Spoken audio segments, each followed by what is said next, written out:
Hi everyone, I'm Andy, and this is the AI Breakdown.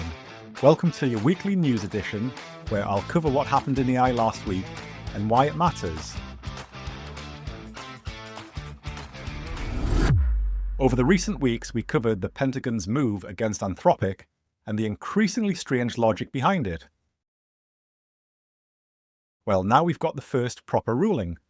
On the 26th of March, US District Judge Rita Lin granted a preliminary injunction blocking the Trump administration from enforcing the directive that barred federal agencies from using Anthropic's technology and from applying the Pentagon's supply chain risk designation. The order followed a hearing on the 24th of March, and it didn't just pause the policy. Judge Lin said Anthropic was likely to succeed on three fronts: First Amendment retaliation, Fifth Amendment due process, and the claim that the government had exceeded its statutory authority. In her written order, she said, "Punishing Anthropic for bringing public scrutiny to the government's contracting position is classic illegal First Amendment retaliation."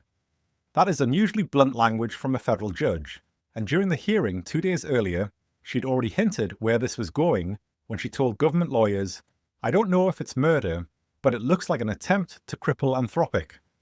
The detail that really matters is what this means beyond Anthropic. The Pentagon had used a designation normally associated with foreign intelligence risks and firms like Huawei or Kaspersky, and the briefing notes it had never before been used against the US company. The trigger here was Anthropic pushing for limits on autonomous weapons and domestic mass surveillance in its contracts. Judge Lin wasn't buying the national security logic, and she also dismissed the government's late foreign workforce argument as a post hoc rationalization that hadn't been raised during months of negotiations. So if this reasoning survives appeal, it sets a serious precedent. AI companies can push for ethical use conditions without fearing procurement retaliation. And this wasn't just Anthropic out on its own. Supporting briefs came from Microsoft, OpenAI employees, Google DeepMind employees, and retired military chiefs. There's a very practical business angle too. Anthropic's CFO had estimated the ban could cost multiple billions in 2026 revenue, and more than 100 enterprise customers had already asked what it meant for procurement. With the injunction in place, that immediate damage is frozen. The ruling also comes with a 7-day administrative stay, so it takes effect around the 2nd of April, while the government decides whether to seek emergency relief from the Ninth Circuit. What I think this signals is bigger than a tech win. It's a warning shot against governments using procurement as a pressure tool when they don't like a vendor's guardrails. That matters because once you can punish one AI company for drawing ethical lines, every other contractor gets the message. So yes, this helps Anthropic, but the real value is that it may give the rest of the market permission to say no without immediately pricing themselves out of public sector work. That ruling also highlights some contrasts with OpenAI, who, while Anthropic was celebrating a case about guardrails, took a more business-focused turn.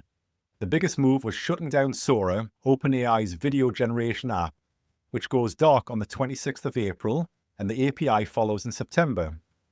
According to reporting from the Wall Street Journal and TechCrunch, Sora was burning about $1 million a day in inference costs, while bringing in just $2.1 million in lifetime revenue. User numbers reportedly peaked at around 1 million and then dropped below 500,000. According to OpenAI's explanation in that reporting, the Sora team is now being redirected into world simulation research for robotics. OpenAI's official explanation was, "We need to make trade-offs on products that have high compute costs," which is fair enough as far as it goes. But there was more collateral damage. The shutdown also killed a 3-year Disney licensing deal worth about $1 billion, covering character libraries from Disney, Marvel, Pixar, and Star Wars. No money had changed hands yet, so legally it's one thing. Commercially, though, it's not great. If a partner like Disney can get blindsided, smaller partners will be asking themselves what kind of warning they'd get if priorities suddenly changed. Then there's the governance side. Sam Altman told staff he's stepping back from direct oversight of safety and security teams, so he can focus on capital raising, supply chains, and data center build-out. You can see the logic. OpenAI is heading towards an IPO, high-end compute is under real pressure, and the company clearly wants to put its chips behind enterprise features and its next frontier model, codenamed Spud, which Altman says is complete and could launch within weeks. Employees have hinted it contains a capability that's very different from what we've seen before. Still, taken together, this is quite a revealing pivot. OpenAI is basically saying creative consumer tools are expensive, enterprise capability is where the money is, and infrastructure now outranks almost everything else. This episode is sponsored by Notify Technology, a health and safety software partner, helping teams run incident management, audits and inspections, and risk assessments in one place. And with Notify Spark, their AI companion, they're streamlining incident reporting and investigations, saving time, reducing admin load, and helping teams act faster on what matters. Learn more at notifytechnology.com. Switching gears, let's talk commerce, because Shopify's latest move shows just how AI is becoming a fundamental part of infrastructure. On the 24th of March, Shopify switched on agentic storefronts for all eligible merchants. In plain English, that means products from 5.6 million stores can now be discovered and bought through ChatGPT, Microsoft Copilot, Google AI Mode, and the Gemini app. And the key detail is that this was opt-out, not opt-in. So, Shopify didn't wait for retailers to form a committee and spend 6 months worrying about brand voice. It just made AI commerce the default. That matters a lot. If someone asks ChatGPT for a running shoe for flat feet under $150, or asks Gemini for a decent office chair that doesn't destroy their back, the answer can now point straight to live products with real purchase paths. The bigger point is that AI is now sitting in the discovery layer of commerce, not as a sidebar. Shopify says AI-driven traffic to its stores is up 7 times since January 2025, and it's even offering an agentic plan for non-Shopify merchants now. So this is spreading beyond Shopify's own ecosystem. My take is that this changes retail strategy faster than a lot of people realize. It means you may end up participating in AI commerce whether you actively chose to or not. And if you're not visible to those agents, someone else will be.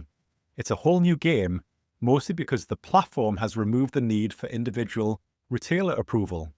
History says that when a platform does that, behavior shifts first and strategy decks catch up later. Now, sticking with business realities, we got some sobering job forecasts. A Duke University survey, run with the Federal Reserve Banks of Atlanta and Richmond, found that 44% of CFOs plan AI-related job cuts in 2026. When the researchers scaled that up across the economy, it works out to about 502,000 roles. That's roughly 9 times the 55,000 AI-attributed layoffs tracked in 2025 by Challenger, Gray, and Christmas. About half of those projected losses are in white-collar roles. Fortune's coverage called it a striking number, and it is. This is probably the most credible early baseline we've had for where AI-linked workforce cuts are actually heading. But as Duke's John Graham put it, it's serious without being doomsday. It's not the catastrophic version you sometimes hear in the headlines. So that's a real number. But I think the more interesting question is whether AI is really doing the cutting or whether AI is becoming the excuse. We've now got enough evidence to ask that without sounding naive. Sam Altman himself said publicly in February at the India AI Impact Summit that there's some AI washing going on. Companies blaming AI for layoffs they'd have done anyway. And the data around that is awkward. A separate NBER study, this one surveying nearly 6,000 executives across the US, UK, Germany, and Australia, found that more than 90% said AI had zero impact on employment at their companies over the past 3 years. Meanwhile, Oxford Economics found that in 2025, AI-linked cuts accounted for just 4.5% of total reported job losses. Market conditions did 4 times more damage. Klarna is still the cleanest cautionary tale here. It made a big show of saying its AI chatbot could do the work of 700 customer service staff. Then customer satisfaction fell. The bot struggled with the messy cases, and now the company's rehiring. Atlassian is another revealing one. It cut 1,600 jobs in March, about 10% of its workforce, while cloud revenue was still growing 26% year on year. More than 900 of those cuts were in software, R&D management, explicitly tied it to changing skill needs in an AI era. Maybe that's a real forward-looking bet. Maybe it's a very polished story for investors. My view is that executives should be deeply skeptical of any layoff story that treats AI as self-evident proof. Right now, Too many companies are announcing future efficiency as if it were current capability. That's a dangerous category error. AI is changing work, absolutely. But if a business can't show which workflows were automated, which quality bars were met, and why the work won't bounce back 6 months later, then I'd treat the AI label as investor messaging before I treated it as operational fact. One story that got less mainstream attention but could have significant implications is Google's new TurboQuant work. Stay with me on the technical bit. The payoff is worth it. Google Research published a training-free compression method that cuts the memory needed for the key value cache in large language models by at least 6 times. On H100 GPUs, it delivered up to an 8 times speedup on a key computation step, with no accuracy loss on the standard, long context benchmarks. Google is presenting the work at ICLR 2026 later this month. If you don't spend your weekends reading model inference papers, the simple version is this. Long context AI is expensive, partly because the model's working memory balloons as the conversation grows.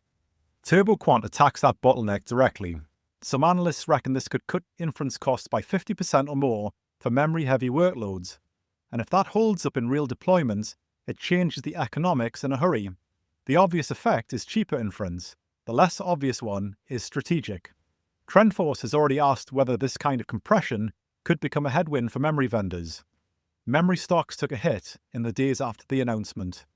Morgan Stanley pushed back, pointing out that TurboQuant doesn't touch model weights, training workloads, or total HBM demand.